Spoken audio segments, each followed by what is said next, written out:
یعنی بعض تو وہ تعبیرات عجیب ہیں. مثلا ایک جملہ جو روایت کے اندر آیا ہے اس کو بھی ذرا سنیے اور اس کے بعد ہم اپنی بات کو آگے بڑھائیں کہ میدان قیامت میں پروردگار ایک غریب مومن سے اس طرح سے ایکسکیوز کرے گا کہ جس طرح سے ایک دوست سے ایکسکیوز کرتا ہے. اس کو آپ کیا کہیں گے؟ ایک غریب مومن سے کہ جس نے غربت کی وجہ سے اس دنیا کے اندر سخت حالات کے اندر زندگی گزاری ہے. امتحان ایک مقصد تھا پروردگار کا. ہم اس دنیا کے اندر دعا بھی مانگتے ہیں، بہت سو کی دعائیں قبول ہو جاتی ہیں، امتحان کا انداز بدل جاتا ہے، مگر اگر نہیں ہوا تو اب کیا؟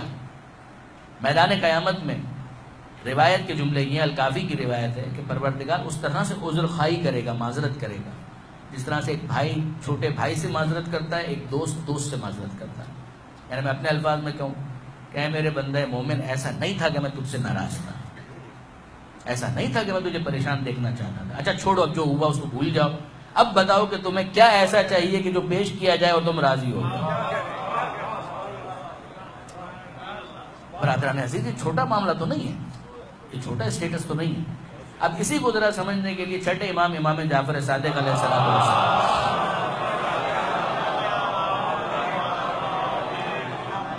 ایک بہت ہی پیارا جملہ ہے چھٹے امام کا. آنیسٹلی اسپیکنگ مجھے ذاتی طور پر بھی ایک طالب علم کی حیثیت سے کچھ چیزیں ایسی ہوتی ہیں جو ٹچ کرتی ہیں، دل کو واقعا چھو جاتی ہیں. چھٹے امام کا جملہ ایسا ہی ہے. چھٹے امام کے سامنے کسی بندہ مومن نے اپنے حالات کی سختی کا ذکر کیا کہ مولا بہت غربت ہے، پریشانی ہے، فقر ہے، فاقہ ہے، مصیبت ہے. تو چھٹے امام نے اس کو ایک الگ انداز سے سمجھایا. اور وہ کیا انداز تھا؟ چھٹے امام کہتے ہیں کہ بھائی ہم نے تو سنا ہے کہ تم بہت صاحب مال ہو، تمہارے پاس بہت دولت ہے.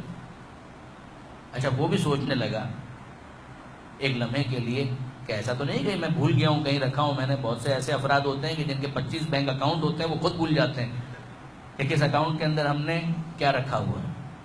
تو ایٹ وانس اس نے سوچا کہ ایسا تو نہیں کہ میں خود بھول رہا ہوں. اس نے ریکال کرنے کی کوشش کی. پھر اس نے کہا کہ نہیں مولا، مجھے تو کچھ بھی ایسا یاد نہیں آ رہا، حالات بہت خراب ہیں، مشکل ہے، پریشانیاں ہیں. تو چھٹے امام نے کہا نہیں، میرے پاس بالکل کنکریٹ انفارمیشن ہے. الفاظ میرے ہیں، مطلب امام کا کہ میرے پاس بالکل کنکریٹ انفارمیشن ہے. You are very well off, well to do. تم غریب نہیں ہو، تم فقیر نہیں ہو. کافی دیر اس نے سوچا، اس کے بعد کہا مولا سب تو میرا مذاق اڑاتے ہیں، آپ بھی اگر اسی طرح سے کہیں تو آپ کو تو میں کچھ کہہ بھی نہیں سکتا، آپ تو امام ہیں. کوئی دوسرا ہو تو پھر بھی کچھ سامنے سے کہا جا سکتا ہے، آپ کو میں کیا کہہ سکتا ہوں؟ کچھ بھی نہیں کہہ سکتا.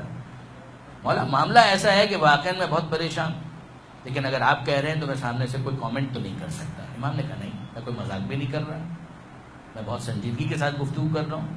میرے پاس بالکل صحیح انفارمیشن ہے کہ تم غریب نہیں ہو، تم فقیر نہیں ہو. تو مولا پہ سمجھائیے، سمجھ میں نہیں آ رہا. اب امام کہتے ہیں کہ ایک بات بتاؤ، ہم آل محمد سے محبت کرتے ہو؟ کہا مولا بالکل آپ سے محبت کرتا ہوں، اہل بیت سے محبت کرتا ہوں. امام کہتے ہیں ایک بات بتاؤ، کتنے میں بیچو گے؟ کتنے میں بیچو گے؟ کیا مطلب کتنے میں بیچو گے؟ کیا مطلب؟ کرنسی میں بدل رہا ہوں، 100 روپے میں بیچو گے؟ کیا مولا 100 روپے کی کیا حیثیت ہے آپ کی محبت کے مقابلے میں 100 روپے؟ کہا ٹھیک ہے تھوڑا بڑھاتے ہیں اس کو، 10,000 روپے میں بیچ دو گے؟ کہا مولا 10,000 روپے کیا حیثیت ہے آپ کی محبت کے مقابلے میں؟ کہا اوکے، لاکھ میں؟ نو.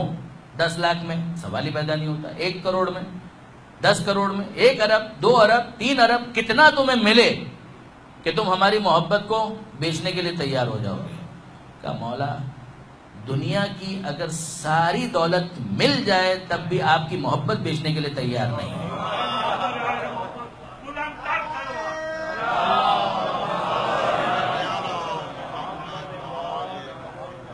امام کہتے ہیں دنیا کی ساری دولت مل جائے گی تب بھی ہماری محبت بیچنے کے لیے تیار نہیں ہوگا. کہ نہیں مولا سوال ہی پیدا نہیں ہوتا.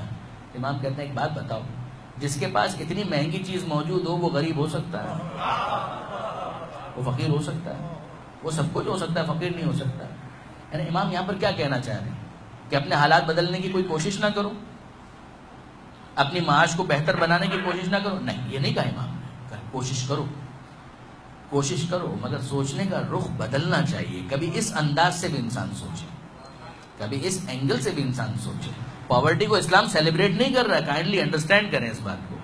اسلام یہ نہیں کر رہا کہ لوگوں کو غریب ہونا چاہیے نا, لیکن اگر غربت کے ذریعے سے امتحان ہے تو انسان خندہ پیشانی سے اس کا مقابلہ